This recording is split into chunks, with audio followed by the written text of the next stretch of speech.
एक समय की बात है। गुजरात के एक छोटे से गांव में एक निर्धन लड़का रहता था।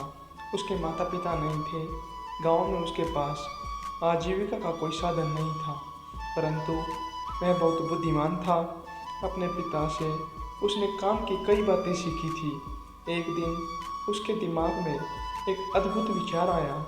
उसने शहर जाने की ठान ली। शहर जाकर उसने एक सस्ती सी दुकान किराए पर ले ली और दुकान के बाहर एक बोर्ड लगा दिया जिस पर लिखा था, बुद्धि का सौदागर, यहाँ बुद्धि बिकती है। लड़के की दुकान के आसपास फल, सब्जियाँ, कपड़े, जेवर, मेवे और रोज़मर्रा की चीज़ों की कई दुकानें थीं।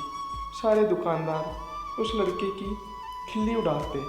भाई, यह दुकान तो बड़े गजब की है, अब तो अक्ल भी बिकाऊ हो गई है।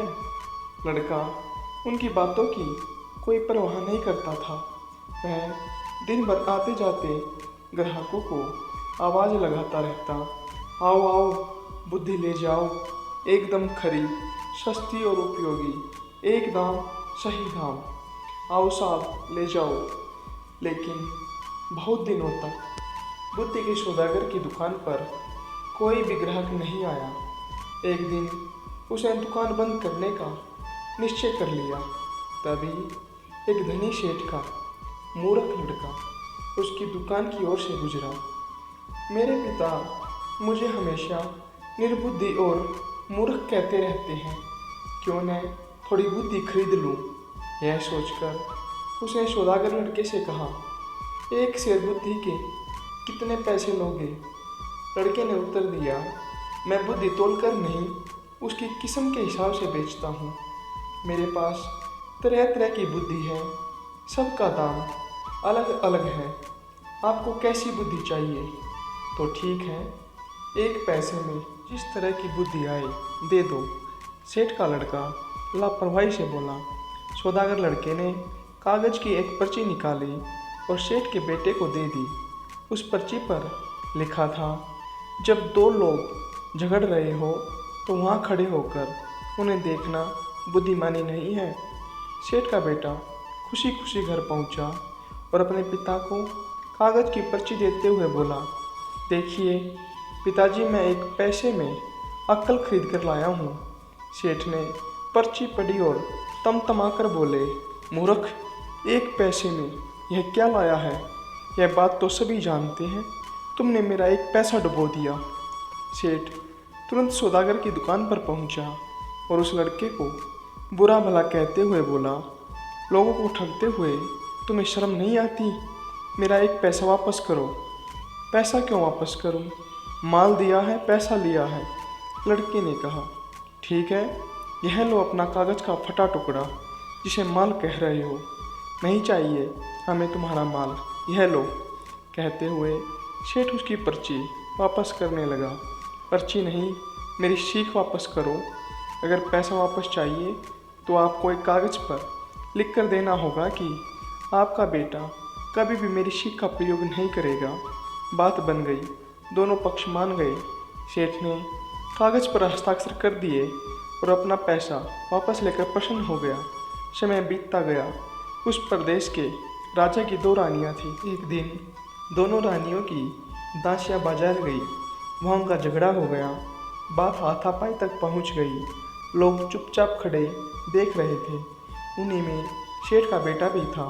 झगड़ा बढ़ता देख सारे लोग एक एक कर वहाँ से चले गए, मगर सेठ का लड़का करारनामे के अनुसार वहाँ से जा नहीं सकता था। वह अकेला ही खड़ा रह गया। बस फिर क्या था, दोनों दासियों ने उसे अपना गवाह बना लिया।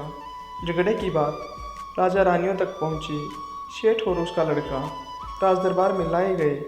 दोनों रानियों ने लड़के से कहा कि वह उनके पक्ष में गवाही दे। सेठ और उसके बेटे के तो होश उड़ गए। वे सहायता के लिए बुद्धि के सौदागर के पास पहुँचे। बोले, हमें किसी तरह बचा लीजिए, मैं 500 रुपये लूँगा। लड़के ने कहा, ठीक है, ये लो 500 रुपये।